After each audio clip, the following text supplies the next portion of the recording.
Hi മനീഷേ. നമസ്കാരം. എന്തൊക്കെയുണ്ട് വിശേഷം? സുഖം. മനീഷേ, ശലഭം ട്രാവൽസ് തുടങ്ങിയിട്ട് എത്ര വർഷമായി?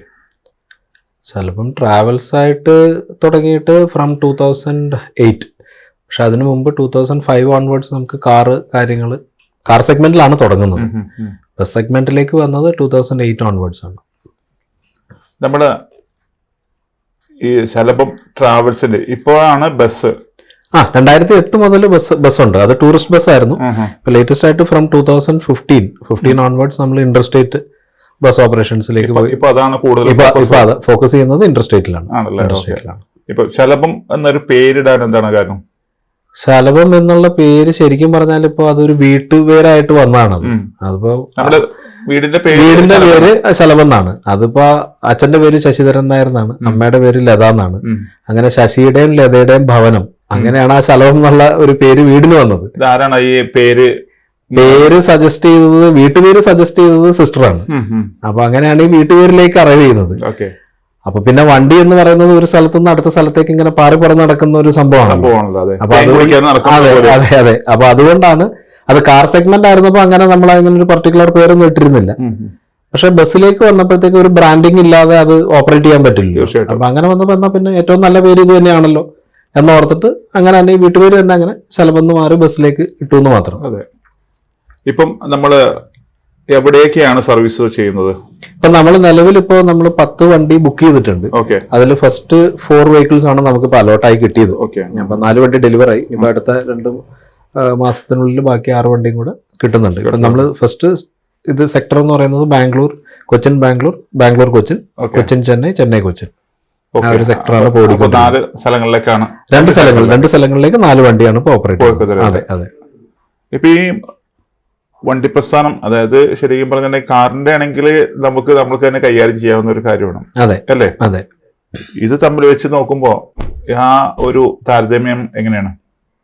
അല്ല, പണ്ടും നമ്മുടെ ആശയം എന്ന് പറയുന്നത് ഒരു ഓണർപ്രണർ എന്നുള്ള രീതിയിൽ തന്നെയാണ്. അല്ലാതെ ഒരു വണ്ടി സ്വന്തം ഓടിക്കുക മീൻസ് ഞാൻ ആ ഒരു ബാക്ക്ഗ്രൗണ്ട് നല്ല ബേസിക്കലി. അപ്പൊ നമുക്ക് അങ്ങനെ ഒരു ചിന്താഗതി നമുക്കില്ല, പണ്ടുമില്ല, ഒന്നുമില്ല. പിന്നെ വണ്ടിയോടുള്ളൊരു പാഷൻ ഉണ്ട്, അതുകൊണ്ട് മാത്രമാണ് വന്നത്. ഞാനൊരു MBA ഗ്രാജുവേറ്റ് ആണ്. ബാങ്കിലായിരുന്നു ജോലി. ICICI ബാങ്ക് വരെ പോയി. അതിനുശേഷം അത് മൊത്തത്തിൽ വിട്ടിട്ട് ഇതിലേക്ക് കോൺസെൻട്രേറ്റ് ചെയ്യുകയാണ് ചെയ്തത്. അപ്പൊ അങ്ങനെ വന്നപ്പോ സ്വന്തമായിട്ട് വണ്ടി ഓടിക്കുക എന്നുള്ള കോൺസെപ്റ്റ് അന്നുമില്ല. വണ്ടി എടുത്തപ്പോ തൊട്ടിട്ട് നമുക്ക് ഡ്രൈവേഴ്സിനെ വെച്ചിട്ട് തന്നെയാണ് നമ്മൾ ഓപ്പറേറ്റ് ചെയ്തുകൊണ്ടിരിക്കുന്നത്. അതെ. ഇപ്പം നമ്മള് 4 വണ്ടികൾ ഉണ്ടെന്ന് പറഞ്ഞു. അതെ. ഇപ്പൊ ഇത്രയും നാളായിട്ട് ഇപ്പൊ ഈ വണ്ടി പ്രസ്ഥാനം സ്റ്റാർട്ട് ചെയ്തിട്ട് ഇപ്പൊ ഈ ഇന്റർസിറ്റി ബസ് അല്ലേ? അതെ. ഇന്റർസിറ്റി ബസ് തുടങ്ങിയിട്ട് അത് എത്ര നാളായി ഇപ്പം? അത് 2015 നമ്മൾ സ്റ്റാർട്ട് ചെയ്യുന്നത്. അത് ഫസ്റ്റ് നമ്മൾ സ്കാനിയ ബസ്സസ് ആണ് ആദ്യം എടുത്തത്. മൾട്ടി ആക്സൽ ബസ്സസ് ആയിരുന്നു, സീറ്റർ ആയിരുന്നു. അത് നമ്മൾ ഇവിടുന്ന് കൊച്ചിൻ ടു ഹൈദരാബാദ് ആണ് ഓപ്പറേറ്റ് ചെയ്യുന്നത്. കൊച്ചിൻ ഹൈദരാബാദ് ഇവിടുന്ന് ഉച്ചയ്ക്ക് ഒരു 12:45 സർവീസ് സ്റ്റാർട്ട് ചെയ്ത് പിറ്റേ ദിവസം രാവിലെ അവിടെ ചെല്ലുന്ന പോലെ ആയിരുന്നു ആ സർവീസസ്. അത് 2019 ഡിസംബർ 2020 ഫെബ്രുവരി മീൻസ് കൊറോണ വരെ നമ്മളത് കോവിഡ് വരുന്നവരെ ഓപ്പറേറ്റ് ചെയ്തു. അപ്പൊ വണ്ടികളും കൂടിയായിരുന്നു. അപ്പൊ ബാംഗ്ലൂർ സെക്ടർ നമ്മൾ യൂസ് ചെയ്തുകൊണ്ടിരുന്നു. മെർസഡസ് ബെൻസിന്റെ മൾട്ടി ആക്സൽ ഉണ്ടായിരുന്നു, സ്കാനിയ ഉണ്ടായിരുന്നു, വോൾവോസ് ഉണ്ടായിരുന്നു, പിന്നെ ടൂറിസ്റ്റ് ബസ്സസ് സൈഡിൽ ഓടിക്കൊണ്ടിരുന്നു. കോവിഡ് നമ്മളെ ശരിക്കും പറഞ്ഞാൽ ഒന്ന് ഫുൾ സ്റ്റോപ്പിലേക്ക് കൊണ്ടുവന്നു. അതായത് ഒത്തിരി ബിസിനസ്സുകാര് ശരിക്കും പറഞ്ഞാൽ വല്ലാത്തൊരു സ്ട്രഗിളിലേക്ക് പോയത്. അതെ. ഒത്തിരി ആൾക്കാർക്ക്. അതെ.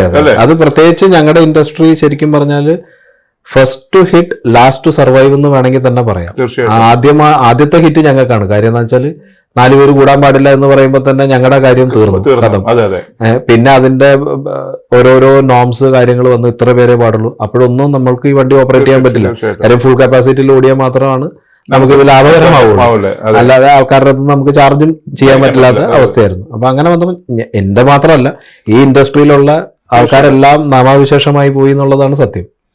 രണ്ടാമത് എല്ലാവരും, ഞാൻ മാത്രമല്ല എല്ലാവരും തിരിച്ച് 2022 ഓൺവേർഡ്സ് ആണ് സ്ട്രഗിൾ ചെയ്ത് വീണ്ടും ലോണൊക്കെ ആയിട്ട് വീണ്ടും അടുത്ത വാഹനങ്ങളൊക്കെ എടുത്ത് തിരിച്ചു വരുന്നത്. അതെ. അങ്ങനെ ഡെവലപ്പ് എല്ലാവരും എല്ലാ സെഗ്മെന്റിലും. അതെ. അതുപോലെ തന്നെ ഇപ്പം പണ്ട് നമ്മള് ടൂറിസ്റ്റ് മേഖലയായിരുന്നല്ലോ അല്ലേ? ഇപ്പോഴാണല്ലോ ഇത് തമ്മിലുള്ള ഇപ്പം മറ്റേതാണോ കൂടുതൽ നല്ലത്, അല്ലെങ്കിൽ ഇങ്ങനെയാണോ ഇതാണോ ബിസിനസ്സിൽ കൂടുതൽ? അല്ല, ബിസിനസ് വൈസ് വയബിലിറ്റി രണ്ടിൻ്റെതായിട്ടുള്ള ഒരു വയബിലിറ്റി ഉണ്ട്. ഇതെന്ന് പറഞ്ഞാൽ ഒരു ഡെയിലി ഓപ്പറേഷൻസ് എന്നുള്ള രീതിയിൽ വരും. കാര്യം എന്ന് വെച്ചാൽ ഒരു മെഷീൻ ഒരിക്കലും ഐഡിൽ ആവുന്നില്ല. മറ്റേ ഇപ്പൊ സെയിം കോസ്റ്റ് വരുന്ന ഒരു മെഷീൻ അതേ ടൂറിസ്റ്റ് ബസ്സിന് കിട്ടുന്ന അതെ റവന്യൂ ഷെയർ വ്യത്യാസം ഉണ്ടാവും. പിന്നെ എന്താണെന്ന് വെച്ചാൽ ഡ്യൂറബിലിറ്റി അപ്പോ തിരിച്ചാണ്, പിന്നെ ഒരു സീസൺ ആണ്. അതെ, ടൂറിസ്റ്റ് ബസ്സിന്റെ ഒരു പ്രത്യേകത എന്ന് വെച്ചാൽ ഇപ്പൊ tourist bus say for example ഒരു 75 to 80 lakhs വരുന്ന ഒരു വണ്ടി, ഇത് നേരെ അതൊരു 90 ലക്ഷം അല്ലെ 1 കോടി രൂപ എടുത്ത് ഇപ്പോഴത്തെ കണ്ടീഷനാണ് ഞാൻ പറയുന്നത്, ആ ഒരു 1 കോടി രൂപ എടുത്ത് വരും. ബട്ട് ടൂറിസ്റ്റ് ബസ്സിന്റെ ഒരു പ്രശ്നം എവിടെയാന്ന് വെച്ച് കഴിഞ്ഞാൽ അത് ആ പർട്ടിക്കുലർ സീസണിലാണ് ഓടുക. പിന്നെ അതിന്റെ ഡെയിലി ഇപ്പൊ അത്രയും പൈസ മുടക്കിയിട്ട് ചിലപ്പോൾ മാസത്തിലൊരു 15 ദിവസം ഒക്കെ ആയിരിക്കാം, അല്ലെങ്കിൽ 20 ദിവസം ആയിരിക്കാം ഓടുന്നത്. ഇതല്ല, ഇത് ഓൾ 365 days നമ്മൾ ഇയർ ഓടുകയാണ് വണ്ടി. പിന്നെ വ്യത്യാസം എന്താണെന്ന് വെച്ചാൽ മറ്റേ വണ്ടിയുടെ ഡ്യൂറബിലിറ്റി അതിന് കൂടുതലും ഇത് കുറവായിരിക്കും. കാര്യം എന്താണെന്ന് വെച്ചാൽ ഇതിന്റെ ഡിപ്രിസിയേഷൻ കമ്പയർ ചെയ്യുമ്പോഴത്തേക്കും ഡെയിലി ഓടുന്ന വണ്ടിയുടെ ഡിപ്രിസിയേഷൻ കൂടുതലാണ്. കാര്യം ചെലവുകൾ കൂടുതലാണ്, തേയ്മാനങ്ങൾ കൂടുതലാണ്. അതുകൊണ്ട് വണ്ടിയുടെ ഡ്യൂറബിലിറ്റി നോക്കുമ്പോൾ ടൂറിസ്റ്റ് ബസ് ലാഭവും, ഇപ്പുറത്തെ സൈഡിൽ ഇത് നഷ്ടമാണ്. അങ്ങനെ ബിസിനസ് വെച്ച് നോക്കുമ്പോൾ അതെ, അത് രണ്ട് തലത്തിൽ കാൽക്കുലേറ്റ് ചെയ്യാം. കാര്യം എന്താ വെച്ചാൽ ഇത് ഓണർ ഡെയിലി റവന്യൂ ബേസിസ് നോക്കുവാണെങ്കിൽ ഇത് ഫാർ ബെറ്റർ ആണ് മറ്റേതിനെക്കാട്ടിലും. കാര്യം അതേ കോസ്റ്റിൽ തരുന്ന ഒരു മെഷീൻ തരുന്ന റവന്യൂ ഇത് വെച്ച് നോക്കുമ്പോൾ അവിടെ കുറവാണ്. പിന്നെ ഡെയിലി ഫുള്ളായിട്ട് ഓടുക എന്നുള്ളൊരു കോൺസെപ്റ്റ് കൂടെ ഉണ്ട്. ഇപ്പോഴത്തെ അവസ്ഥയിൽ അതില്ല. മാർക്കറ്റ് ഡള്ളാണ്, മാർക്കറ്റ് പിടിച്ച് കയറി വരണം. ഇപ്പൊ ഓഫ് സീസൺ ആണ് ഒബ്വിയസ്ലി. ഇപ്പൊ ഇനിയിപ്പോ മാർച്ച് 30 വരെ ഓഫ് സീസൺ ആണ്. പിന്നെ ഏപ്രിൽ മെയ്യിലൊക്കെ സീസൺ ആണ്. ഏപ്രിൽ മെയ് ജൂൺ വരെയും സീസൺ ആണ്. July again business come down ചെയ്യും. July and August. From September next February വരെ ഹൈക്കിലേക്ക് പോകും. ഇപ്പൊ ഈ ബുക്കിംഗ് കസ്റ്റമേഴ്സ് ആണ് ഇപ്പൊ നമ്മൾ നമുക്കെല്ലാം ഓൺലൈൻ ബിസിനസ് ആണ് നമുക്ക് കൂടുതലും. പിന്നെ ഓഫീസ് ബുക്കിംഗ് ഉണ്ട്, ഇല്ലെന്ന് പറയുന്നില്ല. നമ്മളിപ്പോ സ്ഥിരമായിട്ട് നമ്മുടെ വണ്ടിയിൽ പോകുന്നവര് നമ്മളുടെ ഡയറക്റ്റ് ആയിട്ട് ബുക്കിംഗിലേക്ക് വരുന്നുണ്ട്. മറ്റേതെല്ലാം റെഡ് ബസ്, അബി ബസ് അങ്ങനെയാണ്. പിന്നെ നമ്മുടെ ഓൺ വെബ്സൈറ്റ് ഉണ്ട്. നമ്മളുടെ വെബ്സൈറ്റിൽ കൂടെ ബുക്ക് ചെയ്യുന്നവരുണ്ട് ഡയറക്റ്റ് ആയിട്ട്. ശലഭംബസ്.com എന്ന് പറയുന്നത് നമ്മുടെ ഓൺ സൈറ്റ് ഉണ്ട്. അപ്പോ കാണുന്ന പ്രേക്ഷകർക്ക് ബാംഗ്ലൂരോ ചെന്നൈയിലോ പോകാനുണ്ടെങ്കിൽ താഴെ കാണുന്ന നമ്പറിൽ കോൺടാക്ട് ചെയ്താൽ മതി. അതെ അല്ലേ? അതെ, നമ്മൾക്ക് 24/7 ആണ്. 24/7 ആണ്. അതെ അതെ 24/7 ആളുണ്ട്. അപ്പം ഈ പറഞ്ഞ പോലെ ബസിന്റെ ഫെസിലിറ്റീസ് എങ്ങനെയാണ്? ഇപ്പൊ നമ്മൾ ഓപ്പറേറ്റ് ചെയ്യുന്നത് സ്ലീപ്പർ ബസ്സസ് ആണ്. ഓക്കെ, അത് 36 ബർത്ത് സ്ലീപ്പർ ആണ്. അതിൽ 2x2 ഒരു സൈഡിൽ ഒരു സിംഗിൾ ബർത്തും ആണ്. പിന്നെ അതിനകത്ത് നമ്മളിപ്പോ പ്രൊവൈഡ് ചെയ്യുന്ന വാട്ടർ ബോട്ടിൽസ്, പിന്നെ ക്ലീൻ ആണ് വെഹിക്കിൾസ്. എവറിഡേ ബ്ലാങ്കറ്റ്സ് മാറി വാഷ് ചെയ്ത ബ്ലാങ്കറ്റ്സ് കാര്യങ്ങൾ അതും പാക്ക് ചെയ്താണ് നമ്മൾ കൊടുക്കുന്നത്. അതായത് ഒരു ഫ്രഷ്നെസ് ആണ്. ഒരു കസ്റ്റമർ വരുമ്പോൾ ആ ബ്ലാങ്കറ്റ് ഒരു കവറിൽ നിന്നും പൊട്ടിച്ചാണ് ആള് യൂസ് ചെയ്യുന്നത്. അത് വാഷ് ചെയ്ത് ഡെയിലി ഫ്രഷ് ആയിട്ട് ഡെയിലി മാറുന്നുണ്ട്. നമ്മൾ ഓരോ ട്രിപ്പ് കഴിയുമ്പോഴും മാറി ഫ്രഷ് ആണ് കൊടുക്കുന്നത്. അപ്പൊ അത് ആൾക്കാർക്കൊരു എന്താ പറയുക, ഇത് വേറൊരാൾ ഉപയോഗിച്ചതല്ല എന്നുള്ളൊരു ഫീലിംഗ് കിട്ടും ഒരു പാക്കറ്റ് പൊട്ടിച്ചിട്ട് യൂസ് ചെയ്യുമ്പോൾ. ആ ഒരു കോൺസെപ്റ്റ് ഒക്കെ നല്ലതാണ്, ഇൻഡസ്ട്രിക്ക് നല്ലതാണ്. അതെ അതെ. ഇപ്പൊ ഈ പറഞ്ഞ പോലെ തന്നെ ഇത്രയും നാളത്തെ ഒരു എക്സ്പീരിയൻസ് ഉണ്ടല്ലോ. അതെ അതെ. അത് വെച്ച് നോക്കുമ്പോ മറ്റുള്ള ഒരു ടൂറിസ്റ്റ് ചെയ്യുമ്പോൾ അതിന്റെ ഒരു വേറൊരു ഫീലാണ്. നമ്മളിപ്പോ ഇത് ഇന്റർസിറ്റി ആകുമ്പോ അതിന്റെ ഒരു വേറെ ഫീലാണ്. അല്ല, അതിന്റെ ഒരു ഉദാഹരണം കൂടെ നമ്മൾ പറയാം. ഞാൻ ആദ്യം ഈ ടൂറിസ്റ്റ് മേഖലയിൽ നിന്നിട്ട് ആണ് ഇന്റർസ്റ്റേറ്റിലേക്ക് വരുന്നത്. അതിന്റെ ഒരു നീറ്റ്നെസ് നമ്മുടെ വണ്ടിയിൽ എപ്പോഴും ഉണ്ടാവും. തീർച്ചയായിട്ടും ഡയറക്റ്റ് ആയിട്ട് ഒരാൾ ഇന്റർസിറ്റിയിലേക്ക് വരുന്നതും ഇപ്പൊ ടൂറിസ്റ്റ് മേഖലയിൽ സർവ് ചെയ്ത ഒരാൾ ഇന്റർസിറ്റിയിലേക്ക് വരുന്നതും തമ്മിൽ ഭയങ്കര വ്യത്യാസമാണ്. അത് ഞങ്ങൾ കുറച്ചു പേർക്ക് അത് നമുക്ക് തന്നെ ഫീൽ ചെയ്യുന്ന കുറച്ച് വണ്ടികളുണ്ട്. അത് ഇപ്പൊ നമ്മൾ മറ്റുള്ളവർ കുറ്റം പറയുന്നതല്ല. കാര്യം എന്താ വെച്ചാൽ നമ്മൾ ആ ടൂറിസ്റ്റ് മേഖലയിൽ നിന്നപ്പോ ഇപ്പൊ ഫോറിനേഴ്സ് ആയിരിക്കാൻ വരുന്നത്. അപ്പൊ നമ്മൾ ആ വണ്ടി മെയിൻറ്റെയിൻ ചെയ്യുന്നത് അതുപോലെയാണ്. നമ്മൾ ആ വണ്ടി മെയിൻറ്റെയിൻ ചെയ്യുന്നത് ഹൈജീനിക് ആയിരിക്കും, വെരി നീറ്റ് ആൻഡ് ക്ലീൻ ആയിരിക്കും. അപ്പം ഇത് തന്നെയാണ് ഒരു ബിസിനസ്സുകാരന് വേണ്ട ക്വാളിറ്റി. തീർച്ചയായിട്ടും അതാ ഞാൻ എന്റെ മനസ്സിൽ അത് മാത്രമേ ഉള്ളൂ. കാര്യം എന്താ വെച്ചാൽ ഇപ്പൊ എന്നെ ഏറ്റവും കൂടുതൽ ഈ ഒരു വിഷയത്തിൽ സപ്പോർട്ട് ചെയ്യുന്നത് എന്റെ വൈഫും എന്റെ അച്ഛനും അമ്മയാണ്. മക്കൾക്ക് പിന്നെ അവരുടെ പ്രായത്തിനനുസരിച്ച് എന്നാലും അവരാണെങ്കിൽ പോലും എന്റെ മകന് എനിക്ക് തോന്നുന്ന ഒരു 8ാം ക്ലാസ് 9ാം ക്ലാസ് പഠിക്കുന്ന സമയത്താണ് ഈ കൊറോണയുടെ വിഷയങ്ങൾ വരുന്നത്. ഒരു സാധനം പോലും എന്നോട് ആവശ്യപ്പെട്ടിട്ടില്ല എന്നുള്ളതാണ് ആ സമയങ്ങളിൽ. കാര്യം എന്താ വെച്ചാൽ എന്നാൽ അവൻ ആവശ്യപ്പെടാം. കാര്യം എന്താണെന്ന് വെച്ചാൽ അവന്റെ ഒരു സൈഡ് ഇപ്പൊ എന്റെ വൈഫ് എയർപോർട്ടിൽ GM ആണ്. അപ്പൊ അവന് വേണമെങ്കിൽ ആവശ്യപ്പെടാമായിരുന്നു എന്ത് വേണമെങ്കിലും വാങ്ങിച്ചു കൊടുക്കാനുള്ള ശമ്പളം ദിവസമാഴ്ച ആ ഭാഗത്തു നിന്ന് കിട്ടുന്നുണ്ട്. പക്ഷെ എന്നാലും അത് മേടിക്കാതിരിക്കുക. കാര്യം ഒരു സൈഡിലൊന്നും ഇല്ല, ഒരു സൈഡ് ഡ്രൈ ആണ്. പിന്നെ എന്ത് വരാൻ പോകുന്നു എന്നുള്ളതും കുറിച്ചും ഒരു ഐഡിയ ഇല്ലാതിരിക്കുന്ന ഒരു സമയമാണ്. കാര്യം എന്ന് വെച്ചാൽ ബാങ്കിൽ നിന്നൊക്കെ നമുക്ക് അതുപോലെ പ്രഷർസ് ഉണ്ടായിരുന്നു. അപ്പൊ അതൊക്കെ എന്തായാലും തരണം ചെയ്തു. ഇപ്പൊ മനീഷ് ഇതിപ്പോ പറയുമ്പോ മനുഷ്യന്റെ കണ്ണിൽ തന്നെ അറിയാം. ശരിക്കും പറഞ്ഞിട്ടുണ്ടെങ്കിൽ ആ കണ്ണ് നിറയുന്നുണ്ട് പറയുമ്പോ. അതൊക്കെ ശരിക്കും ആ കാലഘട്ടം ഇപ്പൊ മനസ്സിൽ ഓർക്കുകയാണ്. അതെ അതെ തീർച്ചയായിട്ടും. ഒരു മനുഷ്യന് വരുമ്പോ സ്ട്രഗിൾ വരുമ്പോ നിങ്ങൾ കൂടെ എല്ലാവരും സപ്പോർട്ട് ചെയ്യാം, വീട്ടിലുള്ള എല്ലാവരും സപ്പോർട്ട് ചെയ്യുമ്പോ അതിന്റെ ഒരു സന്തോഷം അല്ലേ? അതെ അതെ. അല്ല, അതാണ് എനിക്ക് പറയാനുള്ളതും. എനിക്ക് പൊതുസമൂഹത്തിനോട് പറയാനുള്ള ഒരു കാര്യവും അത് മാത്രമേ ഉള്ളൂ. അല്ലാതെ ഇപ്പൊ എന്തെങ്കിലും ഒരു ഡ്രോബാക്ക് വരുമ്പോൾ അത് മൊത്തം ആളുടെ മുഖത്തേക്ക് ഇട്ട് കൊടുക്കുകയും അതുവരെ എൻജോയ് ചെയ്തിരുന്നത് ഒന്നും ഇദ്ദേഹം കൊണ്ടുവന്നതല്ല എന്ന് പറയുകയും ചെയ്യുന്നത് ആണ് മനുഷ്യനെ ആത്മഹത്യയിലേക്ക് നയിക്കുന്നതും. ഞങ്ങളുടെ കൂട്ടത്തിലുള്ള 8 പേര് ആത്മഹത്യ ചെയ്തു ഞങ്ങളുടെ ഈ അസോസിയേഷനിലുള്ള. അത് പുറത്തറിയാത്ത ഒരു കാര്യമാണ്. 8 പേര് ആത്മഹത്യ ചെയ്തിട്ടുണ്ട്. ആ മേ ബി കുടുംബത്തിൽ നിന്ന് സപ്പോർട്ട് കിട്ടിയിട്ടുണ്ടാവില്ല, അല്ലെങ്കിൽ അതിനെ അതിജീവിക്കാനുള്ള ഒരു സാഹചര്യം അദ്ദേഹത്തിന് ഉണ്ടായിട്ടുണ്ടാവില്ല, അവരുടെ മാനസിക നില തെറ്റിയിട്ടുണ്ടാകാം. അപ്പൊ നമുക്കിതാണ് ഏറ്റവും കൂടുതൽ മനസ്സ് പിടിച്ചു നിൽക്കാനുള്ള ഒരു കപ്പാസിറ്റി. അതെ. പിന്നെ രണ്ടാമത് എനിക്കൊരു ബിസിനസ്സുകാരോട് എനിക്ക് പറയാനുള്ള ഒരു ഉപദേശം എന്ന് പറയുന്നത്, ഈ ഇന്ത്യ മഹാരാജ്യത്ത് ഒരു ബിസിനസ് ചെയ്യുവാണെങ്കിൽ always go for a private limited company. ഒരിക്കലും പ്രൊപ്പറേറ്റർഷിപ്പോ പാർട്ട്ണർഷിപ്പോ ചെയ്തുകൊണ്ട് നമ്മുടെ ഇന്ത്യയിൽ ബിസിനസ് ചെയ്യരുത്. എപ്പോഴും പ്രൈവറ്റ് ലിമിറ്റഡ് കമ്പനിയാക്കുക. കാരണം എന്താണെന്ന് വെച്ചാൽ ആ liability it is limited to the company only. മറ്റേത് അതല്ല. നമ്മളിപ്പോൾ ഒരു വണ്ടി മേടിച്ചു, പ്രൊപ്പറേറ്റർഷിപ്പാണ്, അല്ലെ സ്വന്തം പേരിൽ ഒരു വണ്ടി മേടിച്ചു. ഇതുപോലെ കൊറോണ വന്നപ്പോൾ ഈ വാഹനത്തിന്റെ വില 4 ലക്ഷമോ 5 ലക്ഷമോ ആയിപ്പോയി. തൊട്ടൊരു വർഷം മുമ്പ് എടുത്ത ലോണ് 30 ലക്ഷം രൂപയ്ക്ക് എടുത്ത വണ്ടി കൊടുത്തത് അല്ലെങ്കിൽ കൊടുക്കാൻ പറ്റുന്ന വില 10 ലക്ഷം രൂപയാണ്. കാര്യം ഇത് മേടിച്ചിട്ട് ഒരാൾക്ക് ഉപയോഗിക്കാൻ പറ്റില്ല. അപ്പോൾ ഈ 10 ലക്ഷം രൂപയ്ക്ക് ബാങ്കുകാരൻ ഇത് എടുത്തുകൊണ്ട് പോയി വിറ്റതിന് ശേഷം ഈ 20 ലക്ഷം രൂപയ്ക്ക് ഇവന്റെ സ്വത്തുവകകൾ അറ്റാച്ച് ചെയ്യാൻ വരികയാണ്. വീണ്ടും ഈ വണ്ടിക്ക് വിലയില്ല. അതിപ്പോ അയാളുടെ കുഴപ്പം കൊണ്ടുണ്ടായ ഒരു പ്രശ്നമല്ല. അപ്പൊ ആ വാഹനത്തിന് വിലയില്ലാതെ വന്നപ്പോ ആ വാഹനം ബാങ്ക് പിടിച്ചെടുത്തിട്ട് ബാങ്ക് 10 ലക്ഷം രൂപയ്ക്ക് ലേലത്തിന് വിൽക്കുന്നു. അതിനുശേഷം ബാക്കി ഔട്ട്സ്റ്റാൻഡിങ് നിൽക്കുന്ന 20 ലക്ഷം രൂപയ്ക്ക് അവന്റെ വീടോ പറമ്പോ ജപ്തി ചെയ്യാനാണ് ബാങ്ക് വരുന്നത്. അപ്പൊ നമ്മളുടെ ഒരു ഉപദേശം, അതിപ്പോ ബാങ്കുകാർക്ക് ചിലപ്പോൾ മോശമായിട്ട് തോന്നാം, അത് എനിക്ക് പ്രശ്നമുള്ള കാര്യമല്ല. ഞാൻ എൻ്റെ ഫെറ്റേണിറ്റിയോ അല്ലെങ്കിൽ ബിസിനസ് ചെയ്യുന്ന ആൾക്കാരെയാണ് ഞാൻ കാണുന്നുള്ളൂ. കാര്യം ഞാൻ ആ അനുഭവത്തിലൂടെ പോയ ആളാണ്. അപ്പൊ നമ്മൾ പറയുന്നത് വെച്ചാൽ പ്രൈവറ്റ് ലിമിറ്റഡ് കമ്പനി ആക്കുക. ലിമിറ്റഡ് ലയബിലിറ്റി ഉള്ളൂ. നമ്മളെ സംബന്ധിച്ച് അവർക്ക് ആ വ്യക്തിയുടെ ഇതിലേക്ക് വരാൻ പറ്റില്ല. കമ്പനി ഫെയിലായി പോയാൽ ഫെയിൽ ആവുന്നില്ലേ? ബിസിനസ്സുകൾ എല്ലാം നന്നാവണമെന്നുണ്ടോ? അങ്ങനെയാണെങ്കിൽ രാജ്യം നന്നാവൂലേ? അല്ല, ബാങ്കുകാർക്ക് എത്രയോ ബാങ്ക് എഴുതി തള്ളുന്നു. അങ്ങനെ എന്തുകൊണ്ട് എഴുതി തള്ളുന്നത്? അപ്പൊ അങ്ങനെ എൻ്റെ ഒരു ഉപദേശമാണ്, ചെറിയ ആൾക്കാരാണെങ്കിൽ പോലും അത് ഒരു ആനയെ കൊണ്ടു നടക്കുന്ന ഒരു കുഴപ്പമുണ്ട് പ്രൈവറ്റ് ലിമിറ്റഡ് കമ്പനിക്ക്. കാര്യം എന്താണെന്ന് വെച്ചാൽ അതിന്റെ ഓഡിറ്റിങ് കാര്യങ്ങൾ ഇതെല്ലാം കൃത്യമായിട്ട് പോകണം. പക്ഷേ എന്നാൽ കൂടി ആ ഇൻഡിവിജ്വൽ സേഫ് ആണ്. അല്ല, അതൊരു വളരെ നല്ലൊരു കാര്യം തന്നെയാണ് ഇപ്പൊ സനീഷ് പറഞ്ഞത്. മനീഷ് പറഞ്ഞത്. മനീഷേ, ഒരു ബിസിനസ്സുകാരന് വേണ്ട കാര്യങ്ങള് നല്ലൊരു മെസ്സേജാണ്. ഇപ്പം ശരിക്കും നമ്മൾ പല ഇന്റർവ്യൂസുകളും നമ്മൾ ചെയ്തിട്ടുണ്ട്. പക്ഷെ ഇതൊരു നല്ലൊരു മെസ്സേജാണ് മനീഷിന്റെ ഭാഗത്തു നിന്ന് കിട്ടിയത്. അല്ല, അതെന്താണെന്ന് വെച്ചാൽ അനുഭവസ്ഥനാണ്. അനുഭവം ഗുരു എന്ന് പറയുന്ന പോലെ. പിന്നെ ഞാനൊരു ബാങ്കർ ആയിരുന്നത് കൊണ്ടും ഏർലിയർ ഈ ബാങ്കിനകത്തുനിന്ന് വരുന്ന എന്തൊക്കെയാണ് നമുക്ക് വരുന്ന ഒരു വിഷമങ്ങൾ എന്നുള്ളതും കൂടെ അറിയാവുന്നതുകൊണ്ടും ഈ കൊറോണ സമയത്ത് ഏറ്റവും കൂടുതൽ ഈ ഫെറ്റേണിറ്റിക്ക് വേണ്ടി വർക്ക് ചെയ്ത് ഒരു അവസരം ഉണ്ടായിരുന്നു. ആ ഒരു 2-3 വർഷം. കാര്യം എന്താണെന്ന് വെച്ചാൽ നമ്മൾക്ക് വേറെ പണിയില്ല.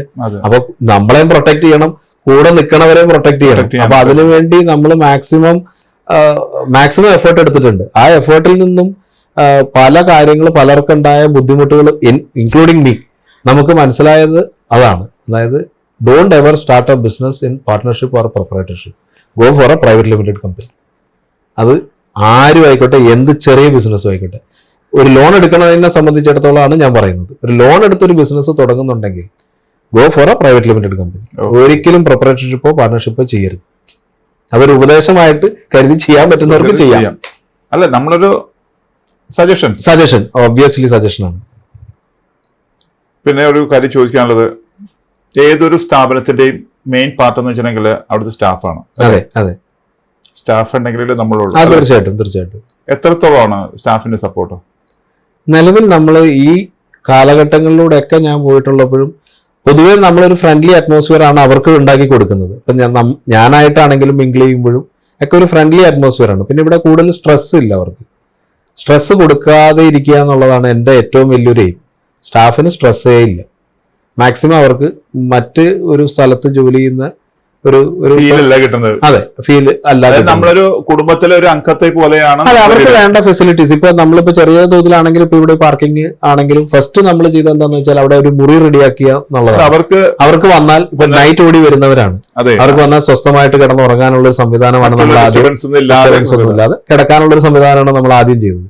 പിന്നെ മറ്റുള്ള എല്ലായിടത്തെക്കാട്ടിലും ഒരു അവരുടെ വേതനം ഒരു പൊടിക്ക് നമ്മളെ അടുത്ത് കൂടുതലാണ്. അത് എനിക്ക് കംപ്ലൈൻസും എന്റെ ഫെറ്റേണിറ്റിയിൽ നിന്ന് എനിക്ക് കംപ്ലൈന്റ് ഉണ്ട്. പക്ഷെ അത് നമ്മൾ എപ്പോഴും അങ്ങനെയാണ് നമ്മൾ ചെയ്തു പോന്നിരിക്കുന്നത്. തന്നെ നമ്മൾക്ക് അതിൽ നിന്ന് മാറ്റം വരുത്താൻ പറ്റില്ല. കാര്യം നമ്മൾ ആ 2008 മുതൽ അത്രയും നാൾ ഫോളോ ചെയ്ത് വന്നത് ആ ടൂറിസ്റ്റ് മേഖലയുടെ സിസ്റ്റമാണ്. അത് തന്നെയാണ് നമ്മൾ ശരിക്കും പറഞ്ഞാൽ ഈ ടിക്കറ്റ് മേഖലയിലേക്ക് വന്നപ്പോഴും ഇന്റർസിറ്റി സർവീസിലേക്ക് വന്നപ്പോഴും അതേ ആ ക്വാളിറ്റി മെയിൻറ്റെയിൻ ചെയ്തു. അതുകൊണ്ട് തന്നെ നമുക്ക് സ്പെസിഫിക് ആയിട്ട് കസ്റ്റമേഴ്സ് അല്ല, അതാണ് ശലഭത്തിന്റെയും ആ ശലഭത്തെ പോലെ തന്നെയാണ്.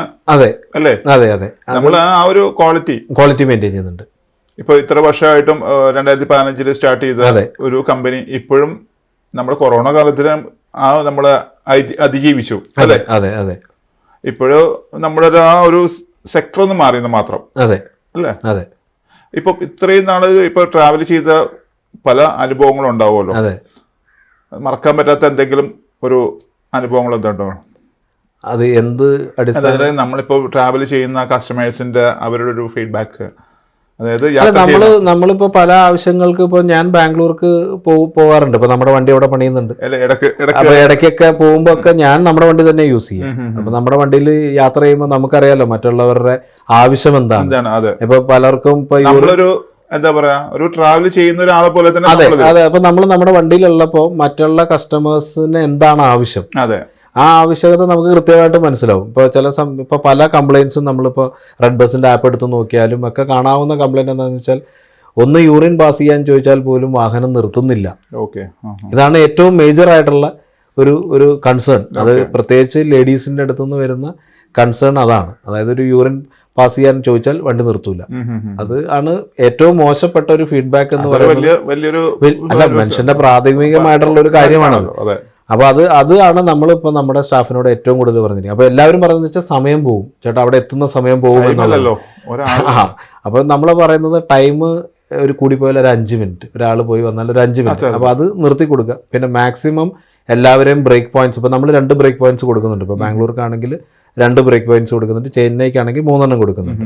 അപ്പോൾ ആ 2 ബ്രേക്ക് പോയിന്റ്സിലും കൃത്യമായിട്ട് എല്ലാവരെയും വിളിച്ച് ഇങ്ങനെ ബ്രേക്ക് പോയിന്റ് ആണ്, നിങ്ങൾക്ക് യൂറിൻ പാസ് ചെയ്യണമെങ്കിൽ പാസ് ചെയ്യാം, ഇൻഫോം ചെയ്യും. അതിപ്പോൾ 1 വടക്കാഞ്ചേരി എത്തുമ്പോഴത്തേക്കും നമ്മൾ കൊടുക്കുന്നുണ്ട്, 2 പെരുന്തുറ ഡീസൽ അടിക്കാൻ നേരത്തും ആ സൗകര്യം ചെയ്തു കൊടുക്കും. അത്ര അത്യാവശ്യ ഘട്ടങ്ങളിൽ വേറെ നിർത്തി അത് പ്രത്യേകം പറഞ്ഞിട്ടുണ്ട്. അത് നമ്മുടെ സ്റ്റാഫിനോട് അതെ, അത് നമ്മൾ പ്രത്യേക നിർദ്ദേശം കൊടുത്തിട്ടുണ്ട്. ഒരു കാരണവശാലും ഒരാളെയും അത് ബലം പിടിച്ച് വണ്ടി കൊണ്ടുപോകരുത്. എവിടെയാന്ന് വെച്ചാൽ അവർക്ക് നല്ല സൗകര്യം ഉള്ളിടത്ത് നിർത്തി കൊടുക്കുക.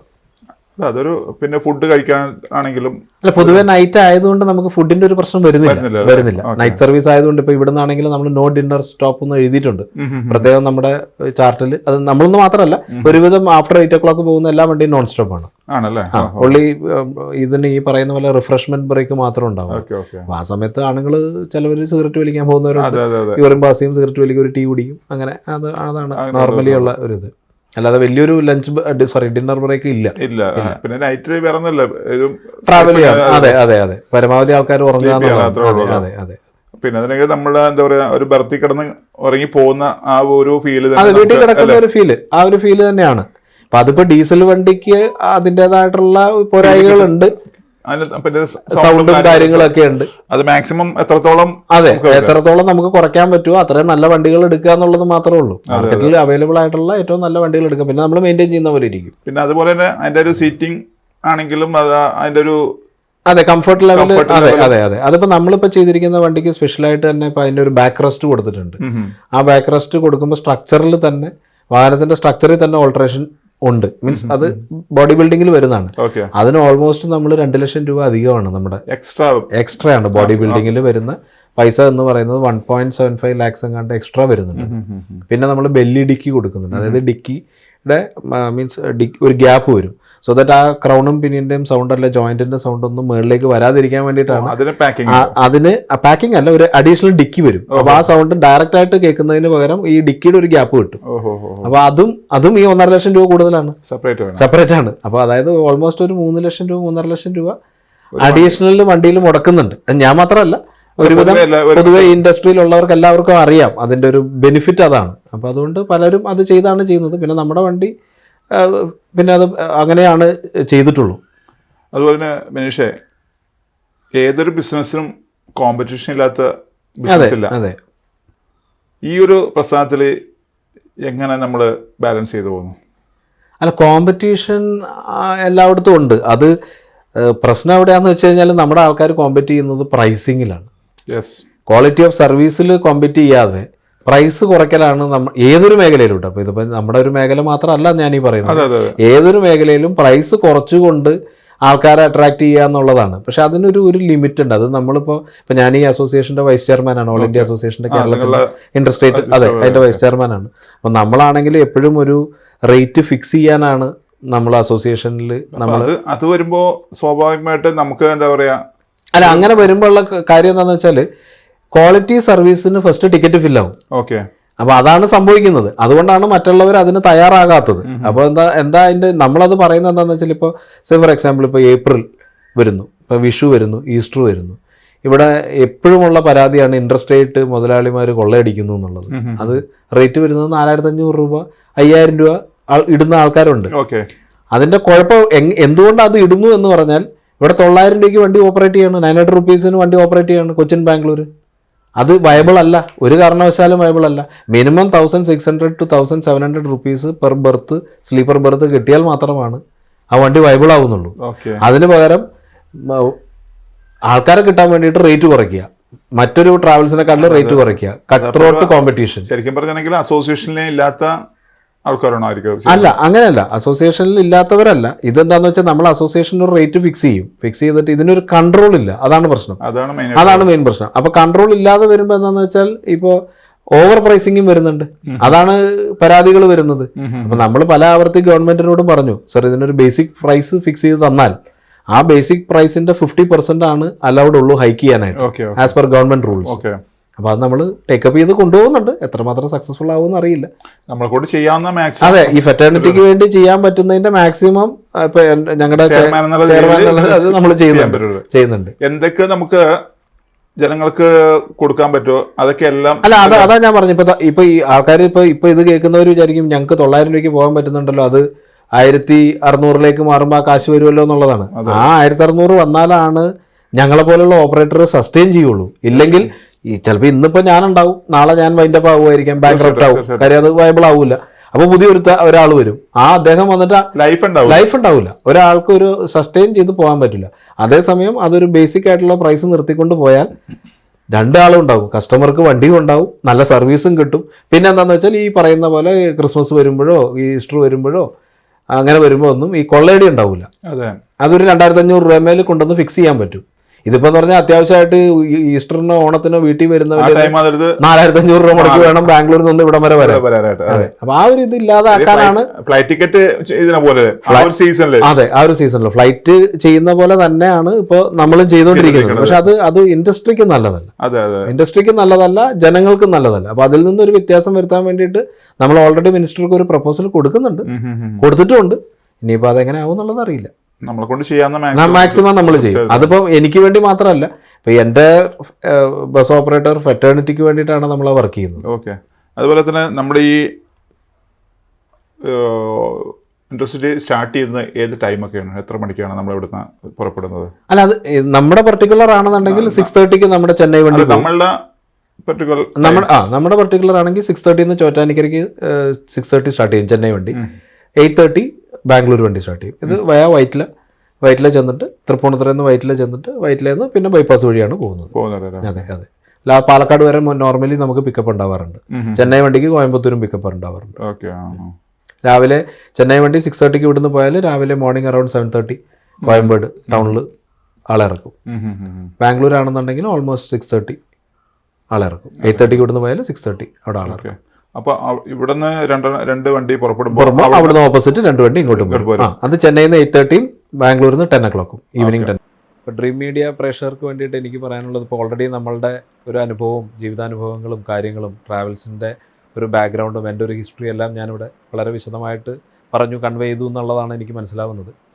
അപ്പോൾ നമ്മുടെ സെൽവൻ ട്രാവൽസിൻ്റെ ബുക്കിംഗ് ഐഡിയും കാര്യങ്ങളും എല്ലാം അവിടെ സ്ക്രോളിൽ വരുന്നുണ്ട്. ഫോൺ നമ്പേഴ്സ് ഉണ്ട്, കോൺടാക്റ്റ് ഡീറ്റെയിൽസ് ഉണ്ടാവും, വെബ്സൈറ്റ് ഉണ്ടാവും. നിങ്ങൾക്ക് പല യാത്രകളിൽ ചെയ്യേണ്ടവർക്ക് അതിലേക്ക് ബുക്ക് ചെയ്യാം. ഓൺലൈൻ വഴി ടിക്കറ്റ് എടുക്കാം. പിന്നെ ഡയറക്റ്റായിട്ട് ഫോണിൽ 24 hours അറൗണ്ട് ദ ക്ലോക്ക് നമുക്ക് ആളുണ്ട് ബുക്ക് ചെയ്യാനായിട്ട്. അപ്പോൾ 10% ഡയറക്റ്റ് ബുക്ക് ചെയ്യുന്നവർക്ക് ഓൾറെഡി നമുക്ക് 10% ഡിസ്കൗണ്ട് ഫെസിലിറ്റി നമ്മൾ കൊടുക്കുന്നുണ്ട്, നമ്മുടെ ആസ് എ കസ്റ്റമർ ഫ്രണ്ട്ലി എന്നുള്ള ഒരു അപ്രോച്ച് പ്രകാരം. അപ്പോൾ ഇതാണ് എനിക്ക് പ്രേക്ഷകരോട് പറയാനുള്ളത്. രണ്ടാമത്, ഡ്രീം മീഡിയ ഇതുപോലത്തെ സംരംഭകരുടെ ഒരു ഇൻ്റർവ്യൂസോ അല്ലെങ്കിൽ ഇതുപോലത്തെ അവരുടെ ജീവിതാനുഭവങ്ങൾ കൊണ്ടുവരുന്നത് മൂലം മറ്റുള്ളവർക്ക് ഒരു എന്താ പറയുക, ഒരു ഉപദേശമായിക്കോട്ടെ, ഒരു ലൈൻ ഓഫ് ബിസിനസ്സിലേക്ക് വരാനുള്ള ഒരു ആർജവം കിട്ടും. അപ്പോൾ ഇതൊരു വളരെ നല്ലൊരു പ്രൊമോഷണൽ ഒരു സംഭവമാണ്. അതായത് പുതിയതായിട്ട് വരുന്ന പുതുതലമുറയ്ക്ക് ഈ പറയുന്ന മറ്റുള്ള കാര്യങ്ങളിൽ നിന്നെല്ലാം മാറിയിട്ട്, ഇപ്പോഴത്തെ ഒരു തലമുറയുടെ പോക്ക് നമുക്ക് തന്നെ ഭയപ്പാടുള്ളതാണ്, അതിൽ നിന്നെല്ലാം മാറിയിട്ട് സ്വന്തം മേഖലകൾ കണ്ടെത്തി വർക്ക് ചെയ്ത് ഒരു ഓണർപ്രണർ ആകുക, അല്ലെങ്കിൽ അതിലേക്ക് കൊണ്ടുവരിക, കണ്ടെത്തി അവരവരുടെ മേഖലകൾ കണ്ടെത്തി കൊണ്ടുവന്ന് ഈ പറയുന്ന ആൾക്കാരുടെ അനുഭവങ്ങളും കൂടെ ഉൾക്കൊണ്ട് സ്വന്തമായിട്ട് നല്ലൊരു ബിസിനസ്സുകാരായി മാറട്ടെ എന്ന് ഞാൻ ആശംസിക്കുന്നു. ഡ്രീം മീഡിയയ്ക്കും എൻ്റെ എല്ലാവിധ ആശംസകളും. Thank you. അപ്പം മനീഷേ, ഇനിയും കൂടുതൽ ബസ്സുകളും പുതിയ ആശയങ്ങളും, അതായത് പുതിയ ടെക്നോളജികളൊക്കെ വരട്ടെ എന്ന് ആ ഒരു മനസ്സിലൊരു നമ്മുടെ ഒരു ഐഡിയ ഉണ്ടല്ലോ, അത് സാക്ഷാത്കരിക്കട്ടെ എന്ന് പറഞ്ഞുകൊണ്ട് നിർത്തുന്നു. Thank you. ബൈ.